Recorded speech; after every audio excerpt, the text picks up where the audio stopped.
Due to the length of this episode, this podcast will be split into two parts. It's time for the Josh Kirby on Sports Podcast. On this edition of the Kirby on Sports Podcast, we break down a lopsided national championship game plus super wild card weekend around the National Football League. All that plus insight on the Ravens in the firing of Coach Doug Peterson by Zach Parnes of WBOC. All that and so much more. But before we begin, we would like to thank our sponsors, Regroup Building Services, where we do the honeydews that your honey don't, PM Plus Reserves, Shenandoah Primitives in Chief Graphics. Another edition of the Kirby on Sports Podcast comes your way right now.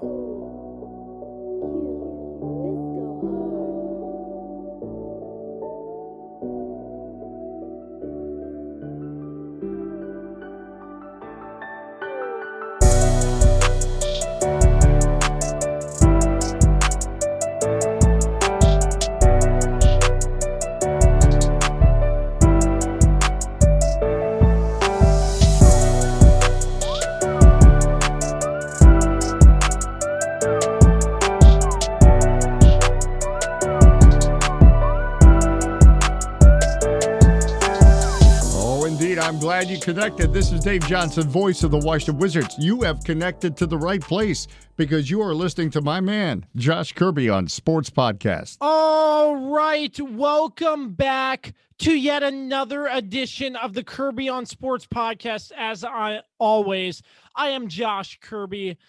As always, we are sponsored by Regroup Building Services, where we do the honeydews that your honey don't. We're sponsored by PM Plus Reserves, Shenandoah Primitives, in Chief Graphics. Big thanks, as always, to MPT Now Productions, Dave Johnson, and Productions by Quet for all their support as well of the Kirby on Sports Podcast. It's another crazy show. We made it through super wild card weekend in the National Football League, and I'm pleased to be joined by my guys, Dan Dembski and Carlos Martinez, to break it all down. Gentlemen, how we doing? Pretty good. We made it through the wilderness. Here we are. Let's go. We made it through super wild card weekend. Yeah, when you said super, I was like, he's not going to say bowl, is he? Oh, my God. But luckily, you saved yourself there. But I am doing well. Thanks for asking. It's always a pleasure to be with you, gentlemen, and get a chance to talk a little sports. So let's get it done. Dan Dembski, first and foremost, Virginia Tech beating Duke. Mm-hmm. Oh, yeah. Yeah, that was a great game. Duke never led in the entire game. So that's one of the first times I've ever seen that in a Virginia Tech basketball game. So, yeah, amazing. But Duke's not as good this year as they've been in past years, but I think it shows the progress of Virginia Tech's basketball program. So they still have a ways to go, but they've done a great job so far with Mike Young. So, yeah, I'm happy about that. Great. Yeah, absolutely. So glad to be joined by Dan Dembski and Carlos Martinez. Before we get into Wild Card Weekend, we have a national championship game that we have to recap. The Alabama Crimson Tide and the Ohio State Buckeyes. And I was very shocked and surprised of how one-sided this game was. Obviously, Alabama took the win, and they did it in amazing fashion. Devontae Smith went off. Yeah. Oh, yeah. He looked incredible the whole game. You mean for half the game? Because half the got game. Injured Yes. Out. I was wondering. I wasn't so sure if he played the whole game or not. That's the crazy thing, is that if you just look at the stats or his stats, you would think he played the whole game. But then when you realize he did that literally within 2 quarters, oh my God, like that dude went off. But Ohio State, man, it's embarrassing. That was a very disappointing performance. But you got to also remember that we found out a couple hours before the game that like they were going to be missing like a few key defensive starters. Right. So like, congrats to Alabama, man. Like, and Nick Saban, like you did it again.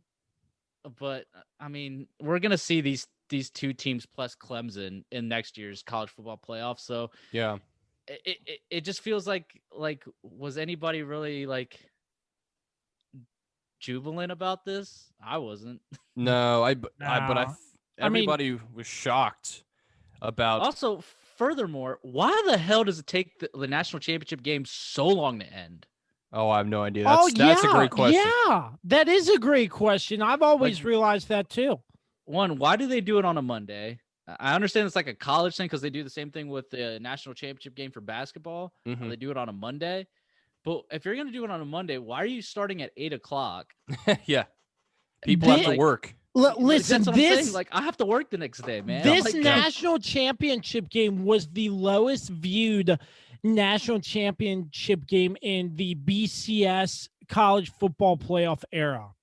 What was that makes sense. What was the lowest one before that, dude? Do you have that on hand? I do not. I heard it on the radio going into work today, but I mean, I 100% believe it. The hype for this game was not really there. Yeah, it wasn't. No.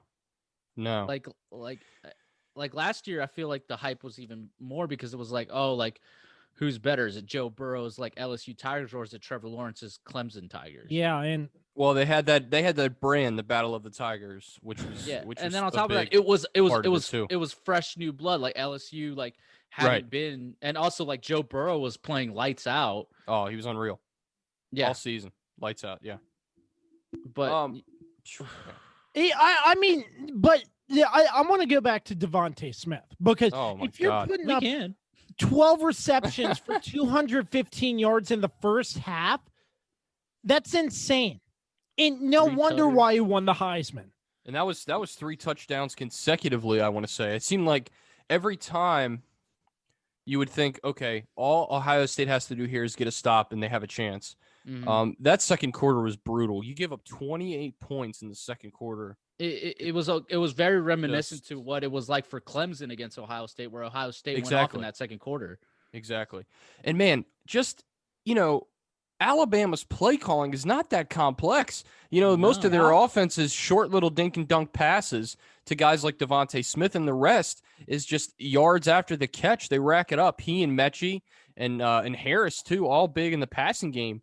And like I said, short completions usually within 5 to 10 yards downfield, and the rest is just completely on the receivers. So Devontae Smith, like he felt like he was open the whole game. It felt like he was wide open. Like no matter what they were doing, it felt like he was always there catching the ball. I was like, what is going on here? Yeah, Ohio State, they just had no answer. They couldn't play man. They couldn't play zone. They also had a linebacker covering him at one point. And his eyes like lit up as soon as he saw that. He was like, oh, I know what's happening here. And look at this. Trey Sermon last week had like over 125 yards rushing, if I'm correct, against Clemson. Yep. This week, 1 carry for 2 yards. Well, he got injured first play of the game. He got injured. He got injured on his first play of the game. And that's right. That's right. So he got it's not because it's not because it was. And then Master Teague, he's not the same runner as Trey Sermon is. So like you weren't getting the same. If I do believe like if Sermon stayed in the game, I think Ohio State would have a chance. Yeah, especially early on to keep up. Injured, they had a better chance than but that defense really was not able to make a stop for any they couldn't make a stop at all against. They had their hands on their knees the whole game because they're on the field and then 3 plays later they're off the field. On the field, touchdown. On the field. Do you think it could have also been like the Miami do you think it could have also been like the Miami like humidity that people talk about, that like it's just like different down there? Maybe. And I think Devontae Smith is from Florida, so maybe he's used to that. I don't know. That is a good point. They also he plays in Alabama, where those guys play up north in Ohio State. Like right. That's true. That's true. Yeah, that's a great point. I hadn't even thought of that, but that does make a lot of sense why maybe his stamina was a lot higher, and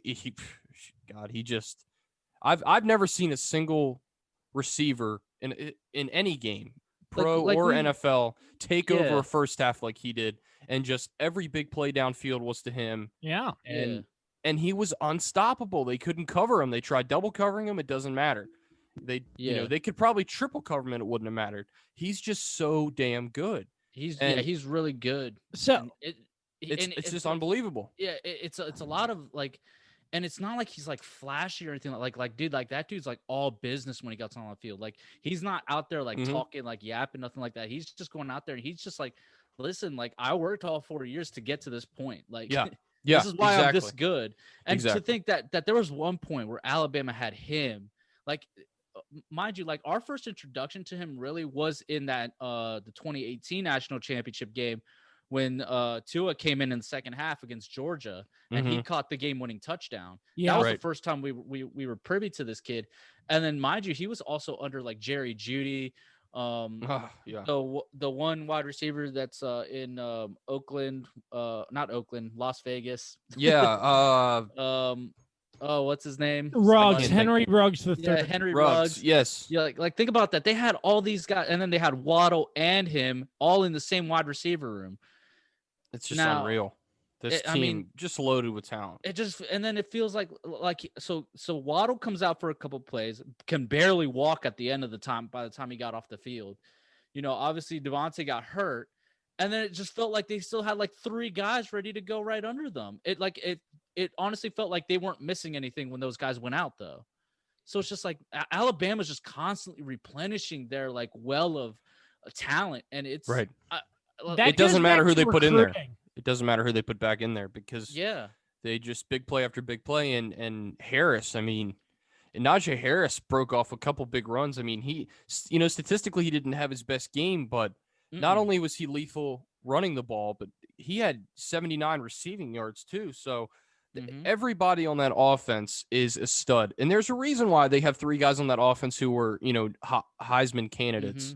And there's a reason why Mac Jones won. I mean, I guess, Smith won. I mean, he came out and showed, hey, this is the reason why I was the Heisman winner and the first receiver since 91 or whenever it was. It was about 30 years ago. Or was it 95? Anyway, it doesn't really matter. Yeah, I'd like to go back to Carlos's point. I think that goes back to recruiting. If they keep replenishing great players, it's because of the recruiting, hands down, because this is college football and only the best get recruited for Alabama, it seems like. And it goes to show. I mean, Nick Saban, he probably needs to grow a second hand with all those bowl rings he has on. So, and you notice for him, it's not even a big deal anymore. He acts annoyed when they win because it's just gotten so easy for them. That's his seventh national title as a coach. And for people that say he's not the greatest college football coach of all time, you're just kidding yourself. Look, I know people don't like him, and I understand that. I'm not a huge fan of him either, but you got to respect when somebody is the best at their field, and he is the best college football coach of all time. There's no doubt about that, I don't think. Yeah, like no doubt in my like I'm with you on that, Dan, that like he's definitely the greatest college football coach there is, because you got to think of what he did with Alabama. Like Alabama wasn't like this big program the way they are now. Like, yeah, they were around, like people knew of them, but they weren't like this. They weren't the Patriots of college football. Exactly. And, yeah. And you got to also think like he's doing this mostly with like quarterbacks who just don't really pan out in the NFL per se. Like, think about that. Like, aside from Tua and Jalen right now, and they're still young. So yeah, they're still young. But like, try to remember the AJ McCarron. Prior. You can remember AJ McCarron because of course he played in Cincinnati for a few years there. Right. And then I can't even remember the guy's name that won them the national championship, their first college football national championship against Clemson. All I remember is he wore 14 and he was tall and he went to Florida State. That's all I remember. I can't remember his name. Yeah. And then just like their crop of running backs, man, that's what always is so fascinating to me is how they like replenish that so well. They got, you go from oh my God, Mark Ingram to Derrick Henry, from Derrick Henry to like TJ, or is it TJ Edlin? TJ I think it was Yeldon. TJ Yeldon. Yeah. Yeldon. And then you go from him, and I don't know, the list goes on, and then you eventually get to Najee Harris. It's just, I don't know, man. Alabama just is too good. Can I say one more thing? I'm not really sure how big of a deal this might be, but with Devontae Smith's 12 receptions, 215 yards, and 3 touchdowns, Mac Jones throwing for 5 total touchdowns, there wasn't really a huge need for Najee Harris rushing the football. He only had 22 carries for 79 yards because Mac Jones was reliable. And he got the job done. And I feel like they did not have to put all the pressure on the running game for Najee Harris, which is great because you see these teams 3-dimensional run pass, and it's not just throwing the football or running the football. But in this case, they were able to limit Najee Harris's carries due to the fact that Devontae Smith was playing so well. Mac Jones was constantly being reliable. And like Dan said, just the short passing game, and they were able to get upfield. And here's something else too. You know, when Nick Saban and Steve Sarkisian see on that opening drive, we saw how weak Ohio State's secondary was, and they know that. Look, they studied the film. They know what they were going up against. They know, what kind of chance they have at taking those shots downfield. So they're not going to let up. And I think that's something they proved early on in the game. You had a 35-17 game at halftime. Really, it could have been worse. There was a couple drives where Alabama, I think, had to punt, but the entire game. But, they just took advantage of the fact that Ohio State had no answer time and time again. So why stop throwing the football if it's unstoppable? And that's basically what it was. And, great football coaches aren't going to let up. They're not going to allow a chance to become like the Atlanta Falcons where they blow a huge lead. And it's because they got, try to get cute and do, make such dumb decisions. They're going to stick with what works. And this was just an absolute dominance.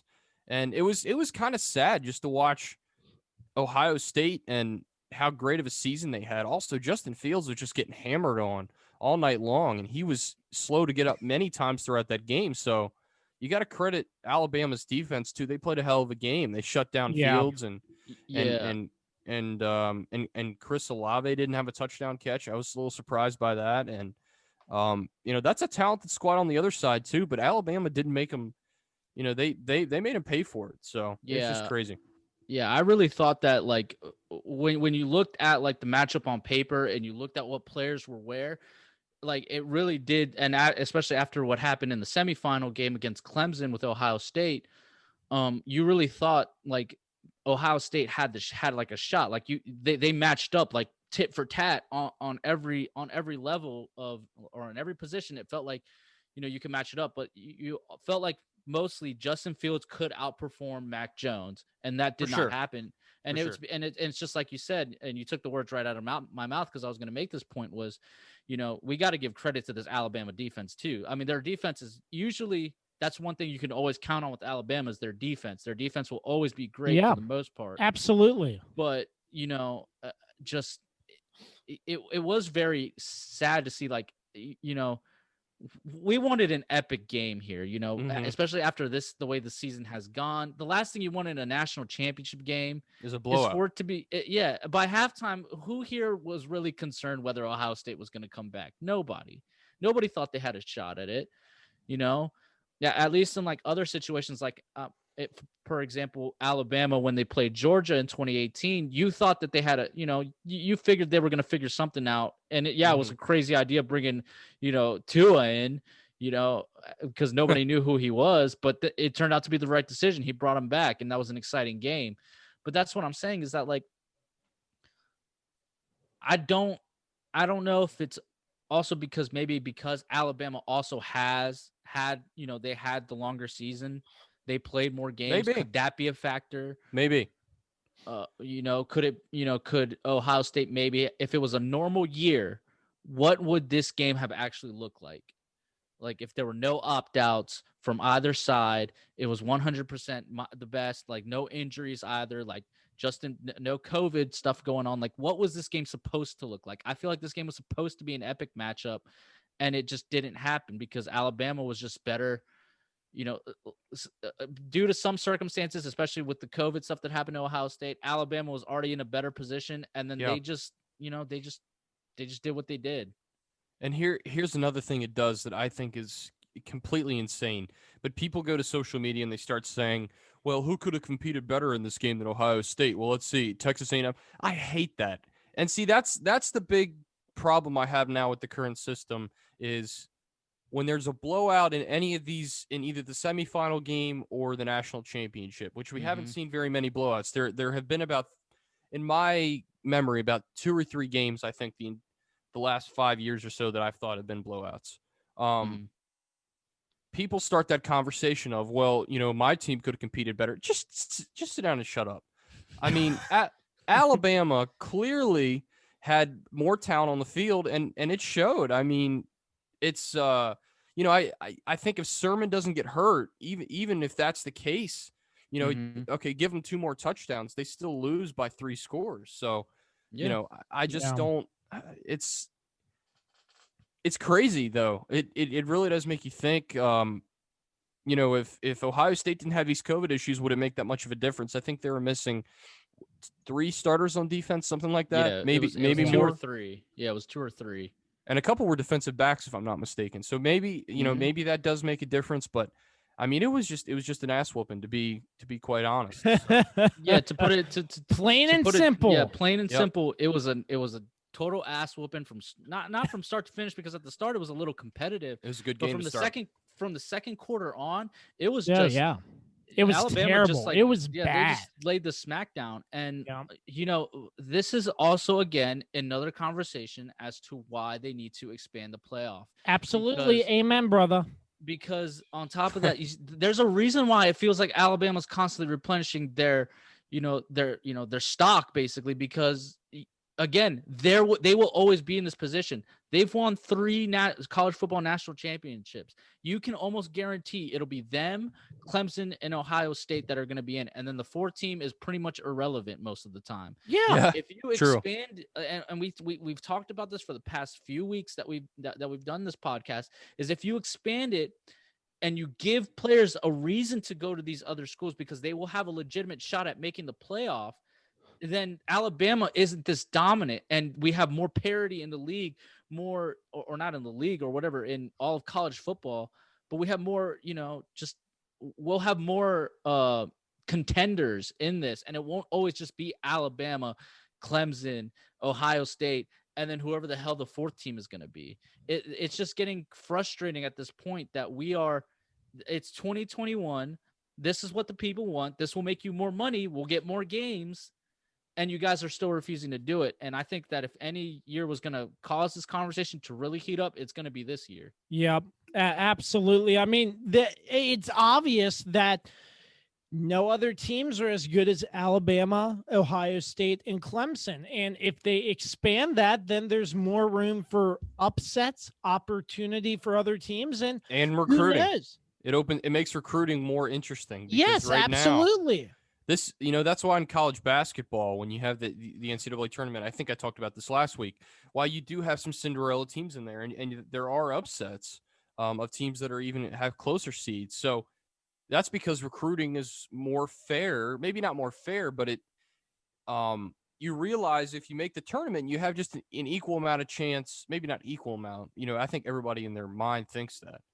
Of winning a national title than a team that's, a top 3 seed. So that's the big conversation. But, the whole thing behind this, and it's going to have to be a conversation this offseason, is money. And do you pay these players? I think if they make the college football playoff, I do think you have to pay them, because look at how much money the NCAA brings in for this thing. It's ridiculous. Yeah, but unfortunately, it's run by greedy fat cats. Corporate greedy fat cats who just don't want to share the pie with the people that that have earned it, that have given them the money. Yeah, they're the ones who are putting themselves out there, putting their lives at risk every time they go out there, because as we all know, football is a very physical and a very dangerous game to play. And, one injury can cost you your whole entire future. That's why a lot of people weren't happy when Waddle was playing this game, because he could have costed himself millions of dollars if he would have hurt himself to the point where he couldn't, where he was going to drop into the later rounds. That's the thing. Yeah. Is the difference between the pay you get in the first round compared to the second round is so drastic, and it costs you so much money if you drop. And to me, it's just, there has to, you can't sit there and make all this money that college football makes and not pay these guys. We're not asking you guys to pay these guys millions like NFL players, but pay them to the point where they can at least, like, where it's a fair compensation for them. Right. Right. Where, and like, here, sorry. No, go ahead, Dan. You're good. I was just going to say that, that's why when people get mad about players who sit out for bowl games, talking about teams that are, 7-5, 8-4, they don't make a very high bowl, but they're going to be a pretty good draft pick. I get so angry when people get mad at those players and shame them for sitting out in a useless bowl game. Now, this is a little bit of a different story because you're talking about the national championship, and obviously there's a little more at stake there. So, I kind of get both sides of why people were upset that Waddle played, but also it's the freaking national championship, you know? So there's a prize to be had. So it makes sense to play. So, sorry, I didn't let you finish, Carlos. I'm gonna let you finish.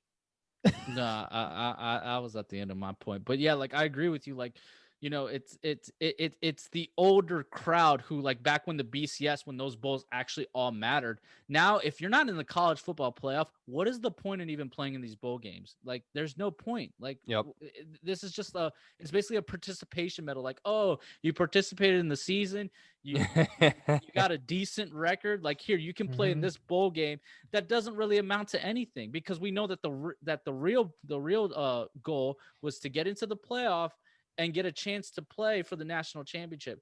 That's how come. If you expand the playoffs, then you can eliminate some of these bowl games and just have those sponsors sponsor the game, like you said earlier when we try to, like, fix this whole dilemma.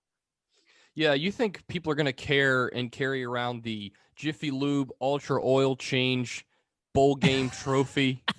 People don't give a damn about that bowl. Come on. Ridiculous. I remember on this podcast talking about bowl games and stuff and the crazy names there are for the bowl. They're so games. stupid, man. The GoDaddy.com bowl. Come on. Ridiculous. I don't know. Like you said, I think it's all a participation trophy and stuff. And this is the legendary. But back to Carlos's point, I really think they need to expand. So yeah, we're gonna keep saying that every week until they do it. I think. We'll write a letter to the committee. How about that? Well, and look, I think they're gonna listen to us three stooges in the middle of nowhere, Virginia. But we're not the only ones, and I think something else to consider here is, crap. I just lost my train of thought. I had a good thought in there, and then it slipped away. Probably because the people at ESPN are pushing for it too. Yeah, but and also I think they'll look at the ratings of this year. And, maybe not base it entirely off of that, but look at how far it dropped off. That's it's not a good sign that the ratings were so bad for this game when it's supposed to be the two best teams in college football. So, maybe that's something to consider too. It's, again, at the end of the day, it's all about money and what makes them the most money. So, if they can find a way that, hey, look, we make more money expanding the playoff. If someone can show them that Excel spreadsheet, then we might have a chance to get an expanded playoff. Yeah. Okay. So the title game, this year's title game, got 18.65 million viewers across all the ESPN platforms, and it's a 27% drop, which is basically 7 million viewers. Damn. Compared to last year's game, which was 25.46 million. Yeah. Wow.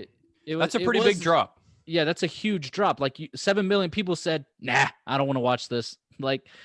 And the previous 6 title matchups averaged at least 27.6 million viewers. Right. And like you said, the lowest before Monday was 25.28 million, which was Clemson's blowout over Alabama in 2019. So think about that. Right. Their lowest before was 25 million, basically 26 million. Now their lowest is 18 million. This is going to continue going the longer we don't have parity in the league because it's not fun anymore. Yeah, we know who's going to be in. I really think that they're going to take a look at these ratings and they're going to be like, if we want more money, we should highly consider putting in more games in the college football playoff. And it's all about money with everything, and that's the key to all this. I think that's going to be the factor. I mean, when they realize they're not generating enough revenue from these college football playoff games, then they're going to look to expand. It's plain and simple. 7 million less people watching. Guess what that means? Less money. Amen. Amen. So. Okay, gentlemen, let's shift our focus from the college football playoff where Alabama beat Ohio State 52-24, and let's get into the cream of the crop. It is the super wild card weekend in the NFL. Super wild card weekend. Oh my gosh. I tell you what, 3 triple headers in the span of 2 days. I wasn't complaining. So I mean, I was a little burnt out. I will not lie to you. Oh yeah, no, dude, I tell you, I was tired out of all of it. After all of it, I was gets so to tired. You. Yeah. But let's get into it. We'll go in order from how the games were played, starting with the Indianapolis Colts and the Buffalo Bills. And I have to say, first and foremost, I thought this would be a one-sided Bills win. I told you. But the Colts really took a stand. Mm-hmm. And I mean, obviously they fell off short, but I mean, looking at this game, it was very impressive to see Phillip Rivers in there in a playoff game and still looked really good. But obviously they came up against Josh Allen and the red hot Bills, who have not had a home playoff game and who knows how long. And they allowed 6,500 fans in their stands. And good for them. I want to say sort of there was a sense of home field advantage that some other playoff teams won't get, because fans won't be allowed in the stands. But I feel like obviously that played a factor. But I mean, this was a great game, and it was a great game to start off super wild card weekend. I mean, super wild card weekend. But let's get your thoughts here, gentlemen. I mean, pass yards very similar, and I mean, to be honest with you, the Colts outrushed the Bills 163-96. So that's really not surprising. I mean, pretty similar score line, pretty similar stats, but the Bills just come away with it. Well, yeah. Go ahead, Dan. Yeah, this was a really fun game to watch. I did very much enjoy watching this game, and you're absolutely right about Phillip Rivers. It's a testament to, old men everywhere that he was able to play as well as he did. Now, he came up short. Imagine if the Colts, it was, didn't quite get to where he was hoping it would get to, but that's okay. It wasn't even close. No. He's never been known for his deep balls, though, to be honest. No, that's not true. That's not true. Back in his younger days, man, that dude could sling it. His arm is shot now, man. Like, he couldn't throw that was a 50-yard ball, and he couldn't reach the end zone. Yeah.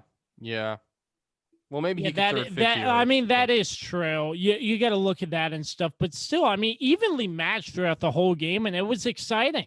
And this just goes to show you the Bills only winning by 3. Just goes to show you anything can happen in playoff football, because who knows? The Colts could have came out with the win. It just came down to a last minute, a second play, and didn't work. Yeah. But still, had they not gone, there was something that happened. They went for it. Yeah, they went for it instead of going for the field goal. Yeah. Right. And they didn't get it. I think it was because it was an analytics thing, something like that. That like it was a better percentage if they went for it instead of going for the field goal. I was like, dude, don't leave points on the board, or on the field. Like, those 3 points would have came in handy if the game would have completely gone the same way it went, and they would have gone to OT instead of losing the game. And I felt like the Colts definitely had the momentum going into they would have had the momentum going into overtime. Yeah, and at that point, the Colts were up 10-7, and they were trying. At that point, you just take the points because it doesn't make that much of a difference, and it was pretty early on in the game. Yeah, because like you're away, you're in Buffalo, like you know how good and talented Buffalo is. They're not going to stay down the whole game. Just take as many points as you can. It's like, why are you, you're only in, again, it was only, you said it was a 10-7 game at that point. Yeah. And the Colts are winning. So, you take so that like, there and just cut your losses. Lead, yeah, exactly. Exactly. And it was a diving catch that was incomplete. It was just a little bit overthrown by Rivers. If that's a touchdown, that's a huge turning point in this game. Absolutely. But yeah, that and then there was a 10-play, 96-yard drive. Buffalo went right down the field. And that was a great drive, by the way. Like, Josh Allen looked really good doing that drive. Yep, and they scored right at the end of the half, and that to me was the big turning point in this game. I agree with you. I agree with you 100%. I agree with you too. There, it was just one of the key turning points, and that's just what shifted. And look, the Colts they have a future there. They have Jonathan Taylor, Michael Pittman, Naheem Hines. They have some really, really great players. I don't know how much longer Phillip Rivers has. That's obviously going to be a decision he's going to make in the offseason. Everybody knows that. He didn't turn the football over. He looked really good. And yeah, he did have some throws where it was like, what was that? But he was able to keep up with Josh Allen pretty well. And Josh Allen, obviously one of the hottest quarterbacks in the NFL right now. He's playing like it, but he also has Stephon Diggs and Cole Beasley, and he throws to the running backs too. That Buffalo offense has a ton of talent too. That's why I felt like this was such a good matchup between these two teams, and it came down to just who made less mistakes, and I felt like Buffalo was just able to make that one less mistake, which that 4th and goal misfire by the Colts was really the big difference in the game. And it was it was really a great game, I thought, from start to finish. Yeah, that was the thing about Buffalo, is that they didn't, last year was with Houston. Remember, there was that huge blunder that Josh Allen made where he tried to toss, like he was getting tackled and he tries to toss the ball to like his lineman or something, just trying to make a play out of thin air or whatever. And it obviously it was a turnover. And then that ultimately led to Houston beating them out, in that first wild card game last season. They didn't do that this year. This year, they were very patient. They were very methodical. Like, again, that long drive, what was it, 96-yard drive, or what was it? Right, it was 96, or was it 91?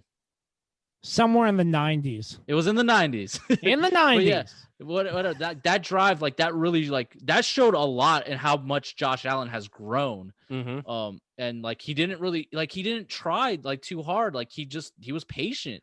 That's all Buffalo was in this game. They were patient. Yep. And my thing, the concerning thing is the Buffalo defense, though, because because like they didn't ultimately look that great against Indianapolis. But I told you guys last week, Indianapolis is going to make this a close game. They're not going to get blown out, especially with with Taylor running the ball. Like, they'll be okay. And I guess, like you said, the question is Phillip Rivers going to come back? The coach of the Colts, Frank Reich, he was kind of emotional in the post game press conference. Like, right.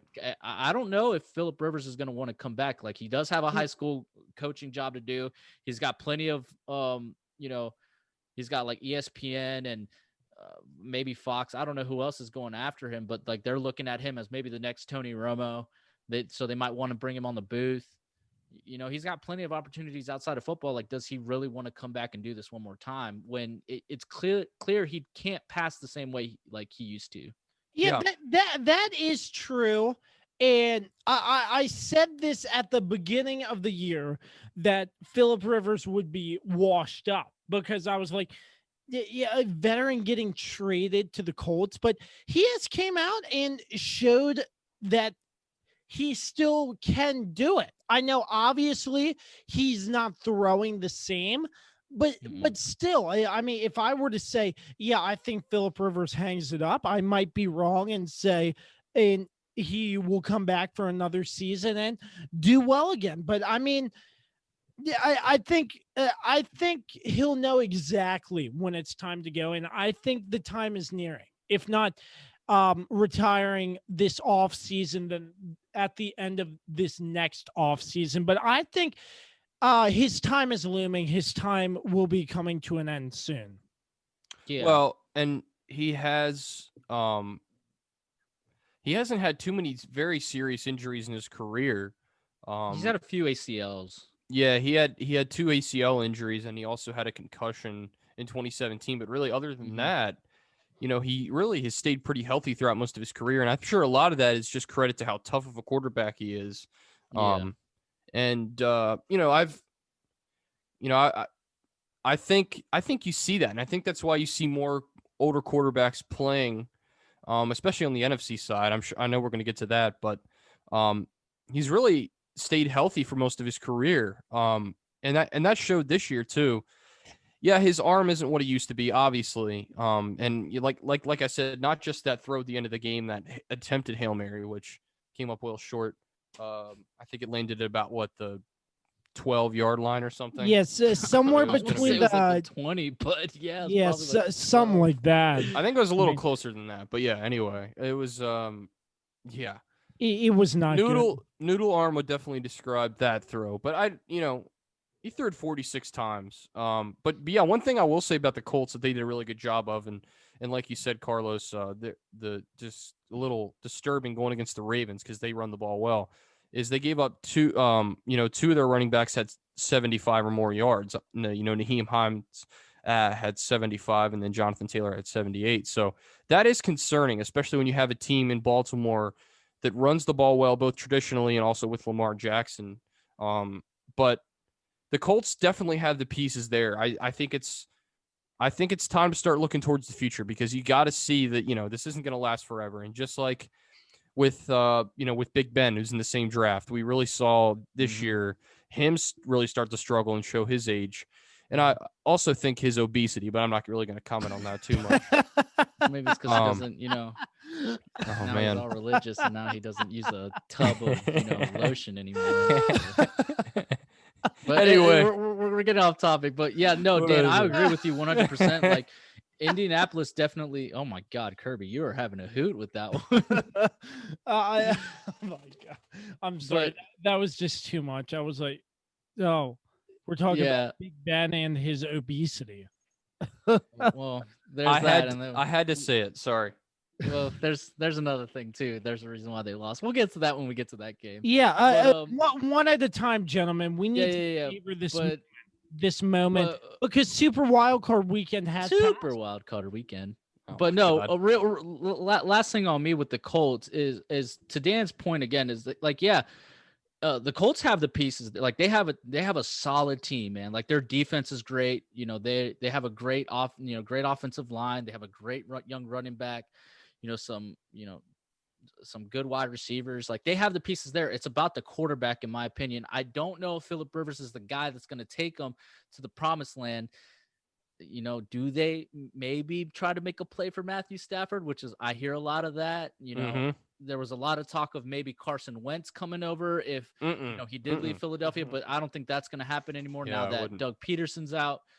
Do they look into the draft, like, to maybe they get a quarterback in the draft or something? I don't know. I don't know what they're going to do. To me, there's a lot of options. The best bet for me, I think, would be maybe trying to get Matthew Stafford over, because I feel like he's definitely the quarterback they need for this, and it'll be the first time Matthew Stafford actually has a team, has a winning team around him. Yeah, has a winning team around him, like a good team, like actually competent people who know how to run a franchise, like with him.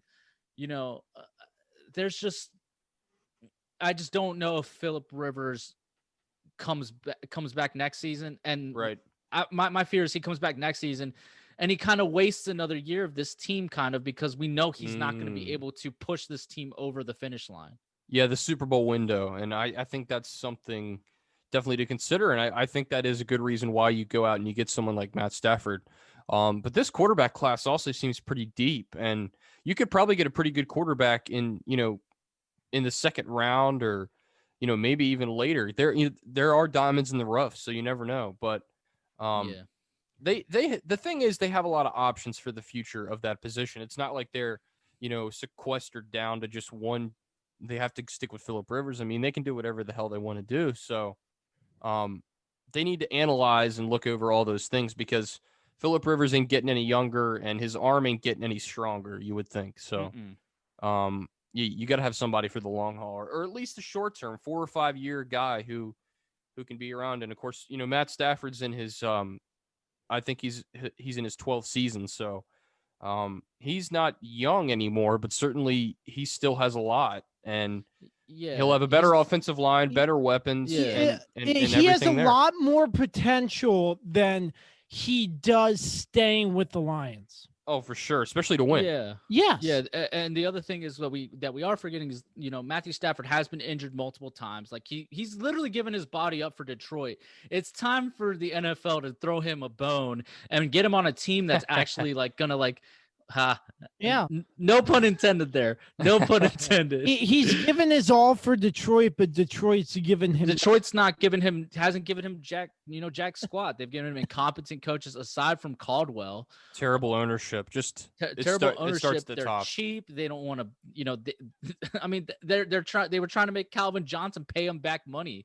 Like, come on, man. Like, he needs to get out of Detroit. I think he's the best option for Indianapolis, in my opinion. But I agree. And then last thing on the Bills is this game coming up against the Ravens. I'm deadly afraid of what they're going to, because again, like you said, Dan, with how well the Colts ran on them, Baltimore's is 10 times like a worse matchup for them if they play like that again.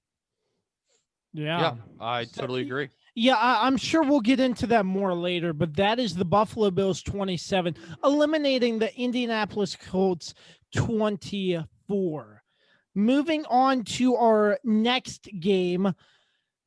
This is the playoffs, gentlemen. And lo and behold, you have the Los Angeles Rams with a backup quarterback in John Wolford, who's only in for some of the game before he gets knocked out. He ended up getting neck injury. Oh, yeah, that was Nasty. bad. That was scary. That was a nasty injury. He ended up getting taken to the hospital, the emergency room, and then Jared Goff, here he is coming back in 9 for 19, 155 yards and a touchdown. But you look at this game and the Seahawks should easily have this game taken care of, which is not true at all. Their defense looked terrible as Cam Akers rushed for over 130 yards on Seattle's defense. Yeah, he went off. And I mean, I'm going to take back words I said a while ago saying Russell Wilson will be the MVP candidate. That went in the trash can, down the garbage disposal after this game. There is no way Russell Wilson will be getting the MVP after this performance. No, of course not. Looked bad. Looked absolutely terrible what I've seen from the Seattle Seahawks. And the Rams came in and they put up a fight with what they had. I know their quarterback situation wasn't the most stable, but Jared Goff was able to come back in with a healing broken thumb. And I mean, he threw a touchdown. I mean, his stats weren't earth shattering, but he got the job done. But I mean, in my opinion, Seattle's defense looked terrible, and they were just giving Cam Akers every opportunity to rush the football, and they got it done. In 333 to 284 total yards. I know the margin sort of slimmed there, but still, I mean, this game, out of all the games on Saturday, surprised me the most. Yeah, and hell, you just took everything I was going to say. How could you? But yeah, a big concern coming into this game, like you said, people had talked about was Seattle's defense. We all know this is not the Legion of Boom defense of 6 or 7 years Oh ago. yeah. Those days are long gone, and they've been trying to rebuild that defense now for a couple years, and it just doesn't click. And yeah, they really looked awful against Cam Akers, 131 rushing yards, like you said, pretty much carried them to victory. But they also let Jared Goff, who has a broken thumb, and by the way, just had surgery. What is it, 4 or 5 weeks ago, and he had the tape around his thumb. Coming off the bench and throw a touchdown pass against that defense. It's just, it's amazing. And yeah, going back to Russell Wilson in that offense, it wasn't just on him, but he was trying to force the ball to DK Metcalf. And if you watch that pick six that he threw, which was definitely the turning point in the game. That was in the second quarter, I think. Yeah, it was right before the end of the half or close to it or something. He didn't look at any other receiver. He just locked eyes with Metcalf and tried to get the ball to him on a screen, and it was very predictable what he was going to do there. And somebody said that he was complaining on the sideline to Russell Wilson about not getting the ball. So what do? You try to fix that and get them the ball more. And that was the turning point in the game. And Carson only had 77 yards on the ground with no touchdowns. So that doesn't help Seattle too. It was weird because I just kept thinking in the back of my head, this is Seattle, this is Russell Wilson. They're going to find a way to come back at the end of this game, score 2 touchdowns, and win. That's just what I thought was going to happen. But credit the Rams, and especially the Rams defense, who got a ton of pressure all day with Aaron Donald, was beating their offensive line like they stole something. It was crazy. Got hurt doing it. Yeah, and he's still going to play this week. Yeah, that guy's insane, man. He's a gamer. I love watching him play. Yeah, they just hit Russell Wilson constantly and made him uncomfortable in the pocket. Aaron Donald, that was the difference in the game. Sacks. Floyd had 2 sacks. Fox had a sack.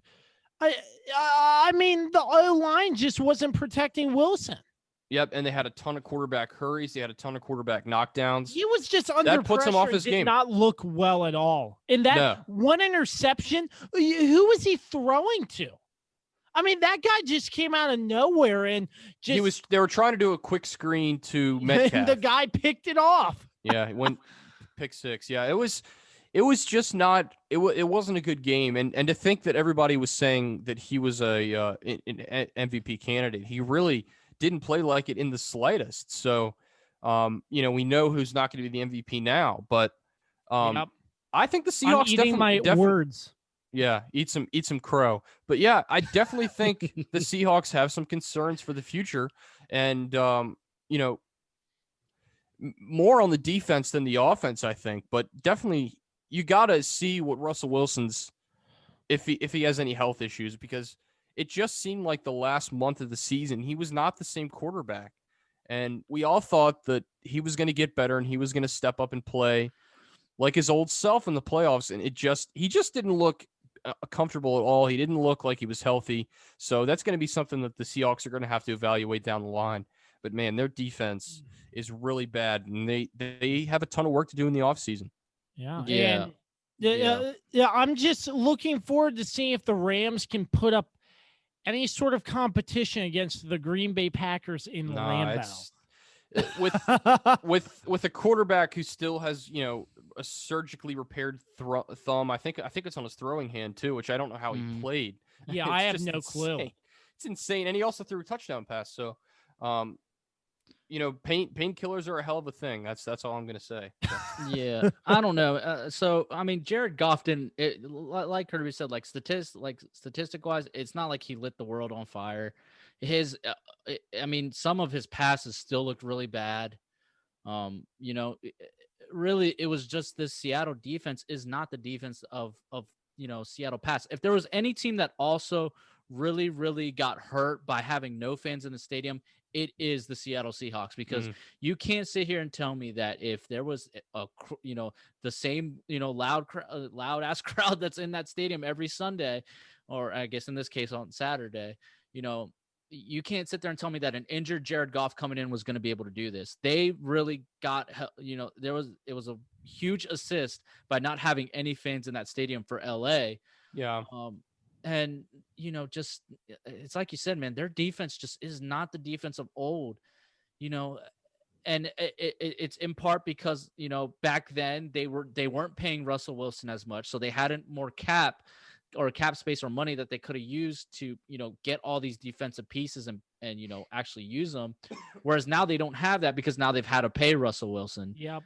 And, and again, like you said, like he was basically just trying to get the ball to DK Metcalf all game long. Right. And it was very, like, I don't know. It was just very sad to see like how far this franchise kind of has fallen. And to another point that you guys were making about Russell Wilson being MVP, it's been since midway through the season. Like from the midway point of the season to now, he just hasn't played well, like at all. Like it doesn't, and the media doesn't talk about it. That's one thing that gets under my skin. It's because so some people talk about it, but it's not a headline. You know what I mean? Yeah, but it's because right now everybody's more focused on Patrick Mahomes and Aaron Rodgers. Yeah, that's fair. And it's been known for a while. It's not going to be Russell Wilson. That was the early season narrative. Oh, he hasn't gotten an MVP vote because he was playing lights out at the beginning of the season. Yeah, the first 6 or 7 games, like you said. Yep. Yeah, and then he just fell off and just like completely disappeared, and Aaron Rodgers emerged, and obviously everybody's like and of course Patrick Mahomes is there and he's just doing things, and of course Patrick Mahomes kind of stumbled a little bit here at the end of the season, and that like opened the lane for Aaron Rodgers to take it, but yeah, like to me, like it's been clear for a few weeks now, Russell Wilson isn't even in the running for MVP. Yep, absolutely not. I'm eating my words. So I mean, yeah, I mean, at least I'm admitting it.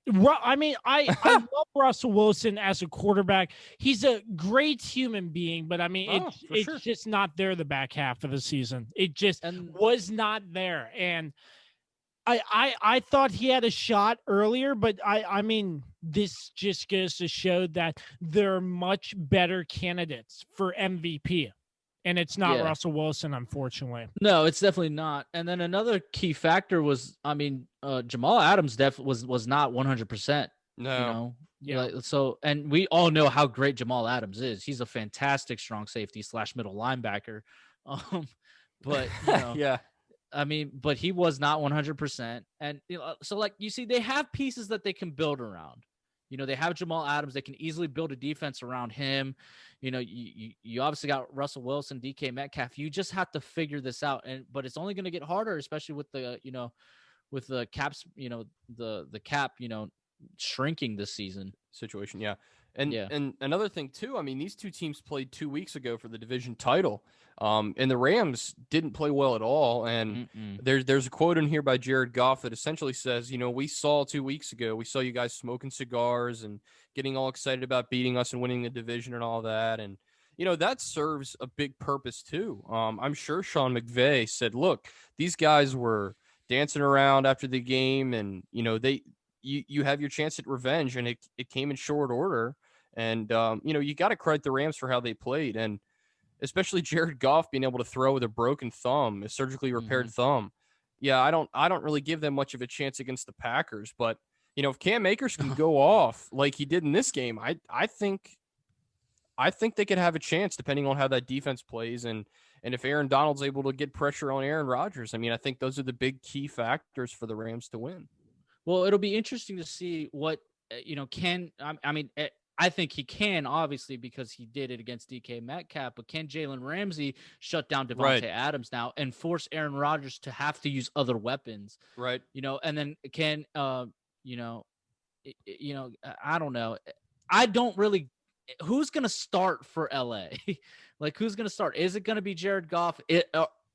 Obviously the narrative lately has been, are there issues between Jared Goff and Sean McVay? Because obviously, Jared Goff was on the bench, but then he's still able to come on, but he's got a surgically repaired thumb. Like why go with Wolford if, Goff could play? Why not just activate Blake Bortles? Why is Blake Bortles inactive if your quarterback's injured? Right. There's so many questions here that I don't know if I know Vegas right now is really loving LA for some odd reason. They're giving LA a lot of love betting wise, but to me, it's just, how are you going to go up? If Jared Goff is starting, which it's probably going to be Goff, he's got that, he's still got that healing thumb. It's going to be cold as balls up there. Oh yeah. And nothing better than Green Bay football in January in the first on the frozen tundra. And we saw what it's like if it snows. I mean, come on, like that's Green Bay's bread and butter right there. We saw how they looked against the Titans earlier this season in the snow. They looked like there was no snow on the field. They were fine. Yeah. And obviously an LA team, they don't even get rain most of the time. So it's like, like what are they going to do in the snow? I mean, the cold weather will play a factor, and we'll touch on that later on in the show. But what a crazy game. What an upset. A big upset this was. Yeah. I mean, this wasn't the biggest upset, but it was a meh game, honestly. Yeah, it was 30-20, but still, it was a meh. pretty exciting upset still, because I was not expecting the Rams to put up 30 against the Seahawks. Well, I expected the Seahawks to score more than 20 with old Wilson and Carson, but it just didn't happen. So I think this was a big upset, but I agree. I don't think it was the biggest of the weekend. So we already know which one it was. Yeah, we'll I can't wait to get to it. I can't wait to get to it. We'll discuss it slowly but surely, Carl. So excited. I can't wait. The Rams 30 and the Seahawks 20. The next game on our slate to wrap up the Saturday edition of Super Wild Card Weekend. I'll say super every time. Weekend. Super Wild Card Weekend. Yeah, gentlemen, let me just have your attention for a moment, because this game. Oh, here we go. As a Washington football team fan, looking at the final score, Tom Brady and the Tampa Bay Buccaneers 31 against the Washington football team 23. You look at this game, and I mean, obviously, I'm looking at it.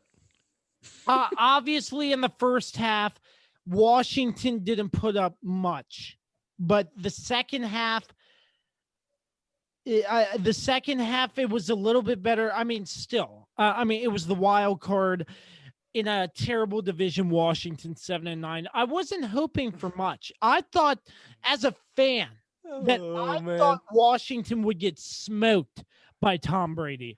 Yeah, but I want to stay as unbiased as possible here and just be like, no. Don't stay unbiased. This is your team. like it's fine. Stay biased. For this. I mean,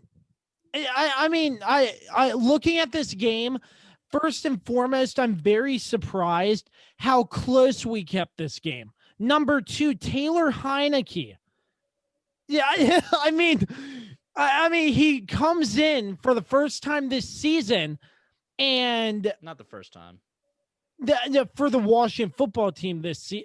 Oh, yes. Against Carolina, but he was starting. But this is the first time starting. His first start for the Washington football team in a playoff game against Tom Brady. And you look, and it's like, wow, Taylor just isn't going to play well. I'm writing the team off. I knew we weren't going to win, but a 31-23 loss, I was not expecting that. Looking at this game, after seeing all that Washington went through, and we all know the story, the front office scandal, Ron Rivera getting cancer, most recently Dwayne Haskins, just to name a few. Don't forget the name change. Yeah, don't forget the name change too. Yes, I'm sorry, I forgot about that. But after all Washington has been through, and the fight Ron Rivera has put up, and this goes to show, number one, Ron Rivera is the right leader for this franchise. And number two, after this game, I was not disappointed. I felt like there was hope You shouldn't be. for the future. That I was like, there's something special. Even though they lost to Tom Brady and the Buccaneers, they took Tom Brady to the wire. And I don't know about you all. You all are probably going to be like, oh, Washington's terrible. But I mean, they're 7-9 in the worst division in the National Football League this past year. But yeah. And I mean, I'm not discouraged. I felt something completely different after watching Washington lose. And that was, there is hope for this franchise's future. I don't know when, but there is hope. And there was more optimism I have seen after this game than I have ever had in the previous seasons after Washington getting exited in wild card after wild card against the Seahawks, the Packers, RG3, Kirk Cousins, all that. Oh, we're going back. Huh? I mean, I felt completely different. Completely. And I don't know about you all. I want to get your thoughts first and foremost. Did you see a glimmer of hope after this loss that there could be something special going on with this football team? Yeah, I think, look at that defense. I mean, I wouldn't say you're stacked across the board, but you got a really solid defense, a really good base there. And not just Chase Young, because Chase Young gets all the media attention. He actually didn't have that great of a game this time around. But, Montez Sweat, Deron Payne had a great game. Mm-hmm. He was really impressive. He forced that fumble. You also have Reeves, who's a defensive back, who was pretty solid. You guys, just from front to back, have a really solid defense. And look, he still gave up 31 points. That fourth quarter was killer. But, I don't think you have any concerns on that side of the ball. And think about all those years where you all had a decent offense. I think you could argue that. But the defense has never really lived up to expectations in the last, 15 or 20 years of this franchise. No. Yeah. Other than when, they had Sean Taylor for those 3 or 4 years he was there. Outside of that, this defense has really struggled for a long time to find their identity. And I think they finally found it and they showed it. Well, can we give credit where credit is due? And I really noticed that the Buccaneers O-line played a huge part. Well, they played really well covering Chase Young, but the entire night, Chase Young was covered, was unable to get to Tom Brady whatsoever. Yeah, hats off. Yep, and he didn't really talk smack, but he just said he was coming for Tom Brady. I heard them mic'd up after the game. All respect by two sides. For sure. Tom Brady sending Chase Young his game use jersey, so that's gonna be that's very cool. But both, all respect from both sides. From what I've seen after the game, there were like some mic ups from the handshakes and stuff. Tom Brady had nothing but kind words for Alex Smith. Chase Young had nothing but kind words for Tom Brady had nothing but kind words for Chase Young and vice versa. So, all around, nothing to. For me, it was nothing to hang my hat on because I feel like there's going to be a bright future in years to come for this Washington football team. And let's talk about Taylor Heineke for a minute. This is a guy that just a few months ago was taking online classes to finish out his degree, and all of a sudden he's playing for a professional football team. Oh, he just comes in and throws for 300 yards, a touchdown. He also had a very bad interception, but he also led the team in rushing, and he had a rushing touchdown too. Like, what else could you ask of a guy? Maybe to make 1 or 2 more plays, but I think you're getting a little greedy when you start doing that. He played great for the expectations. Obviously you make 1 more touchdown and you'd still have to get a 2-point conversion just to tie it. But hats off to him. And I'm not saying I don't really think there's a quarterback controversy. I definitely think I think Washington's going to get somebody through the draft. Washington needs a franchise guy. They need a franchise quarterback. I heard something saying they're going to draft. I heard something down the grapevine saying, what if Washington picks another first-round quarterback? Don't do that.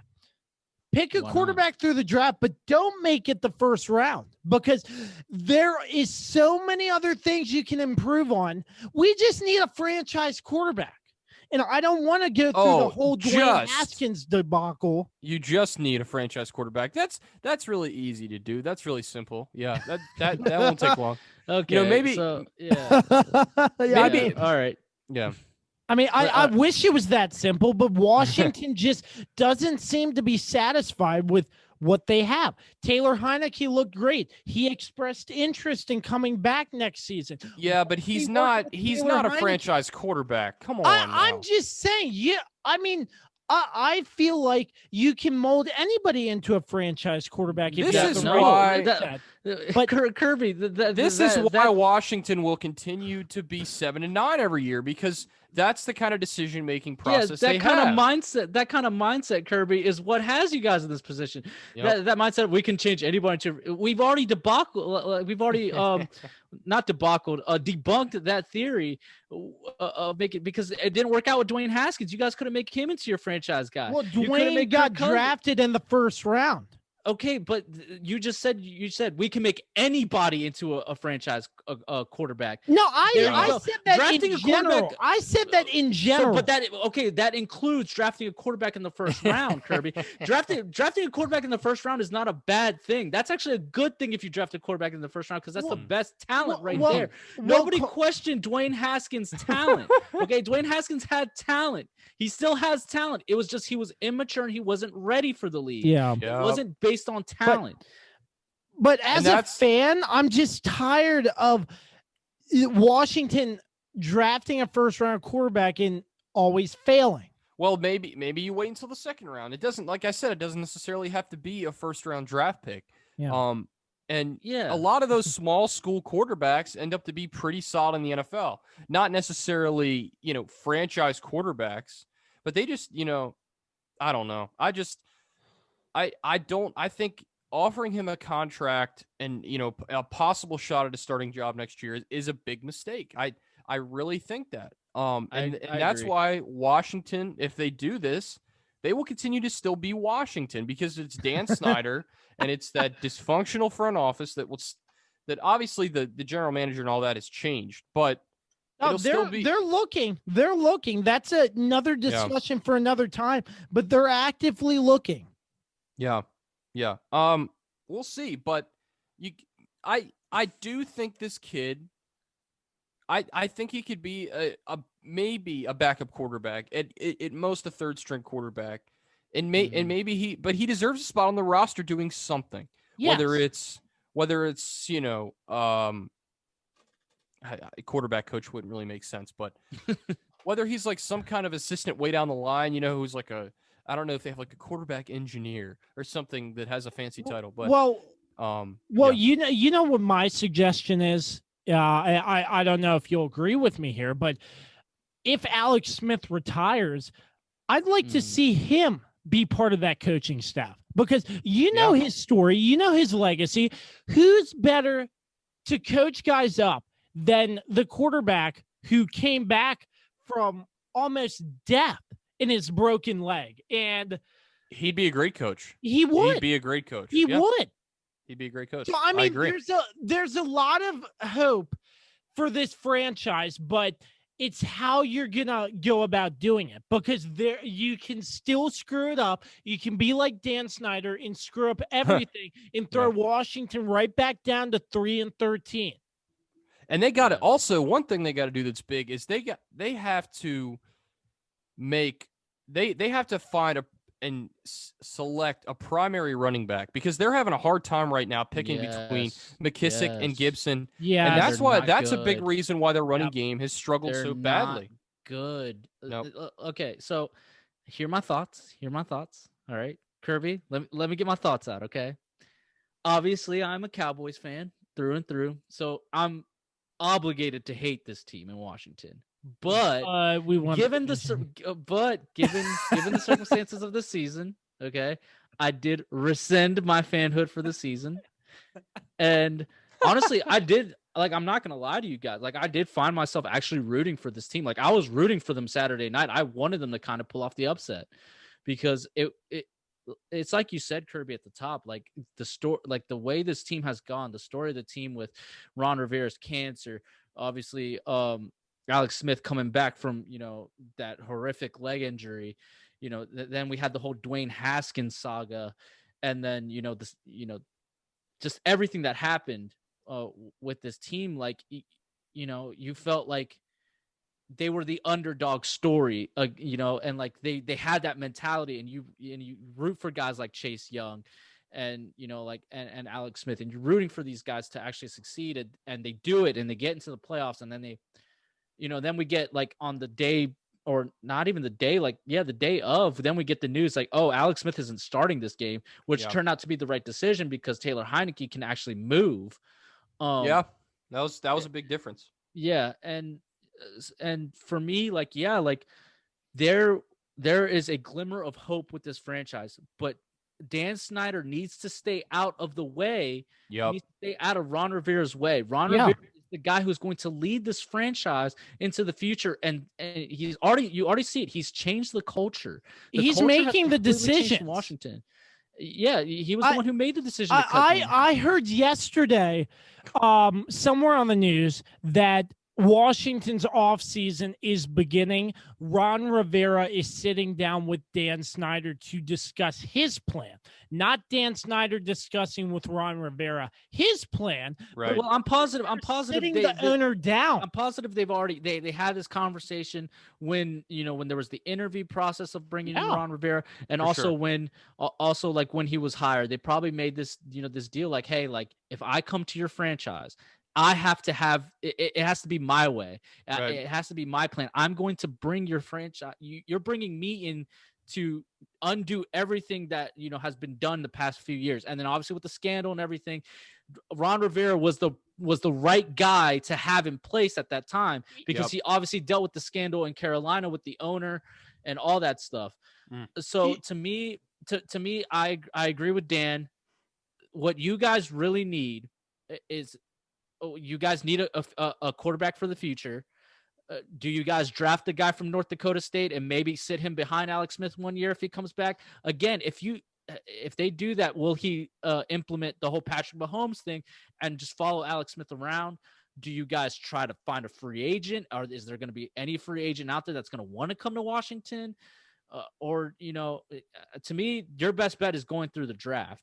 But you guys need a running back so bad, because you guys, that running game, if you guys would have had a running game against Tampa Bay, you guys would have fared a lot better than, you guys might have even won that game, but you guys had no running game. So it was all on Taylor Heineke, who he played the game of his life. He made a lot of great throws that even surprised me. And then of course he left the game for a little bit because I'm guessing it was like a separated shoulder or something. Yeah. Like he was hurt. I even forgot to mention that Steven Montez was warming up, and I was like, oh, now Washington's really screwed. That's just Washington. At that point, I thought that I was like, oh, this game is over. And then I walked away for a little bit, or I went to use the bathroom real quick. I come back and Heineke's back out. I was like, what?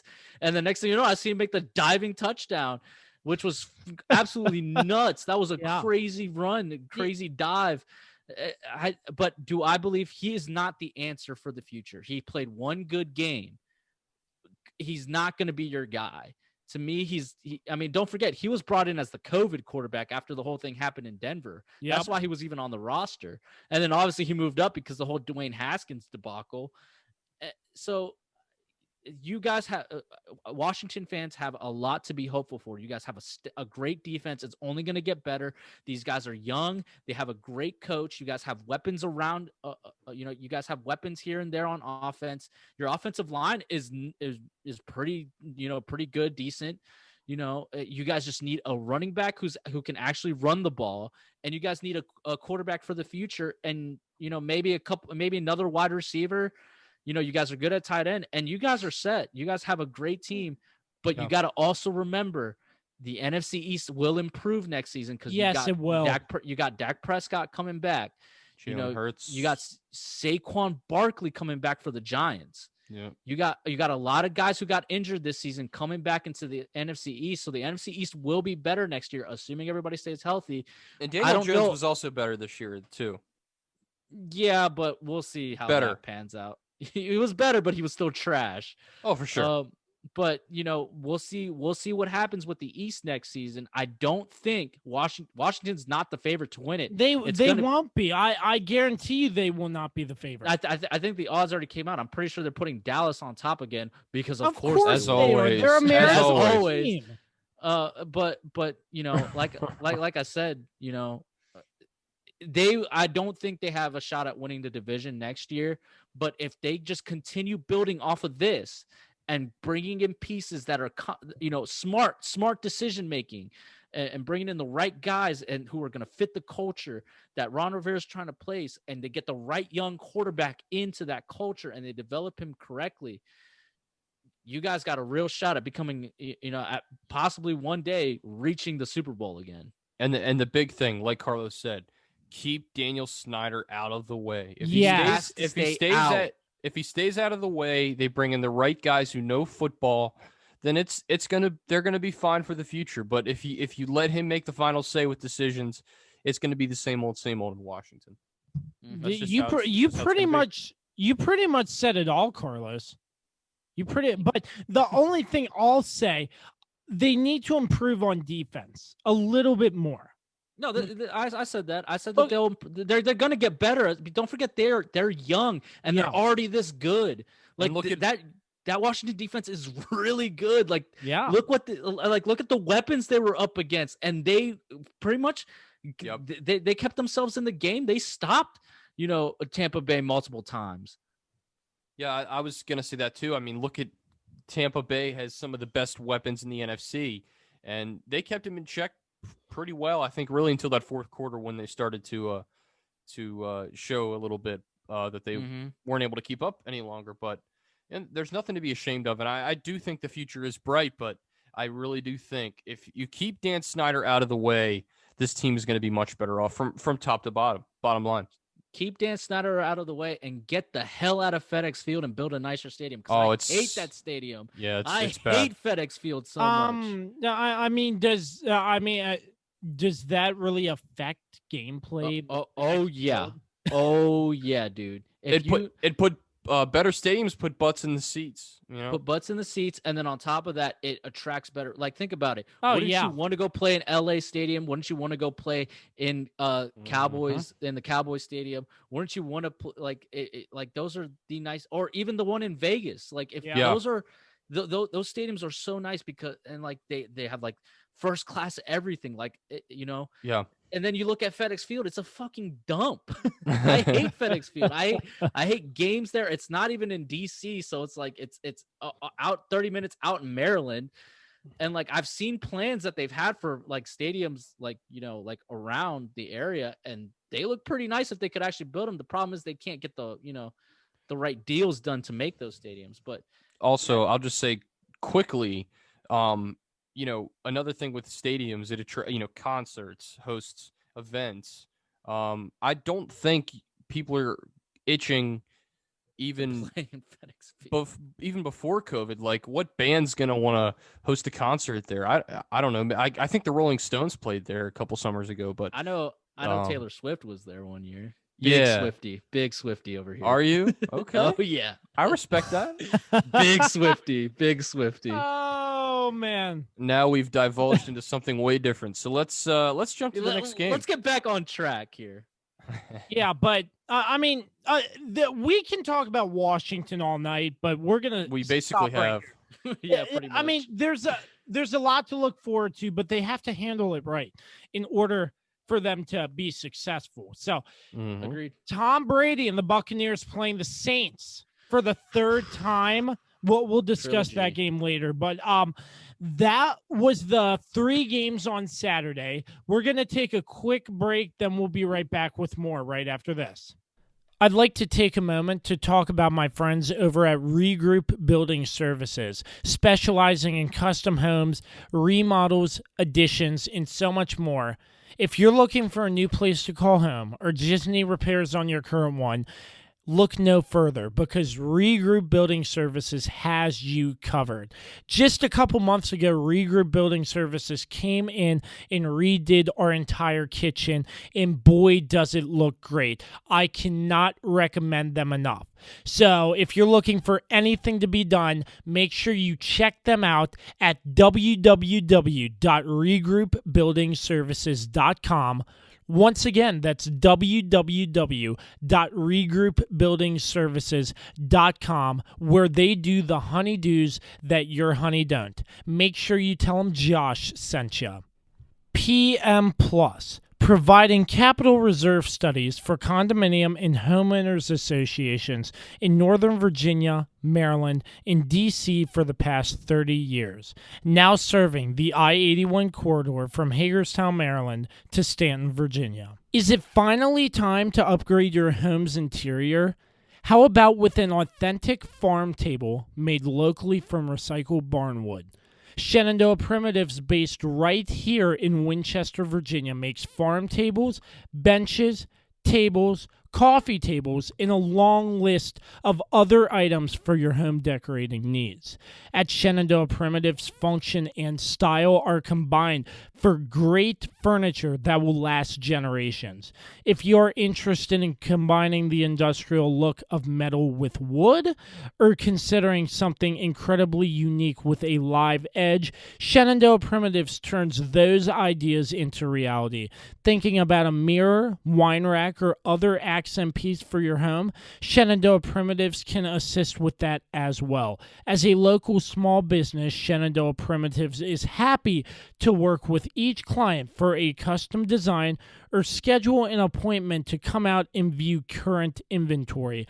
Local, high-quality, handmade items can be found at Shenandoah Primitives. Find us on Facebook and Instagram or visit us at www.shenandoahprimitives.com. Once again, that's www.shenandoahprimitives.com. Thank you for tuning in to part 1 of episode 103 of the Kirby on Sports podcast. Part 2 will be coming next. You can catch that on all streaming platforms and anchor.fm/the Kirby on Sports podcast.